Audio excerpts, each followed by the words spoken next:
we're gonna make cocktail sauce because it is a family favorite and I know it's been in my house for a long time. So all you need is your pure cream and we're gonna whisk that up very gently until it slightly thickens. You can use a stand mixer or electric beater for this, but it shouldn't take that long at all, so you can just do it by hand as well. So it's not gonna tire your wrist or your arm out at all. Okay, as soon as we can see the lines of the whisk drawing around into the cream, it's a good texture to start adding our ingredients. Now we're gonna go in with our tomato sauce,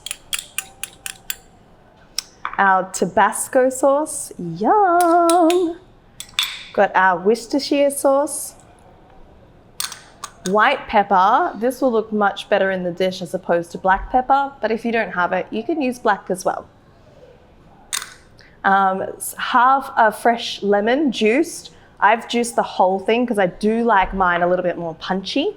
And then some salt. So we do like a little pinch of salt into there, and we've got extra in case we want to adjust. Now we just need to mix it all together until it comes together.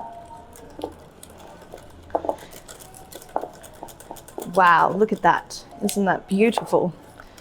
Okay, now most people will go, done, recipe, tick, okay, let's serve. But the first thing you need to do before you serve this is taste it, okay? So let's get a little spoon and taste it. Oh yeah, we need to add a little bit more salt and definitely more lemon juice for me. And this is a personal preference, so you can get it exactly how you like it before you serve it as well.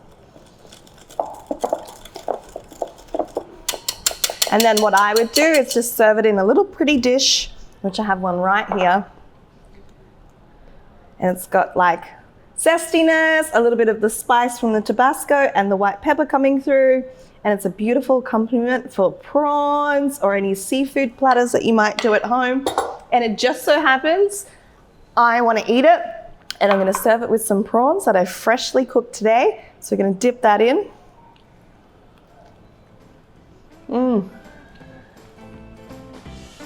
So good, you must try.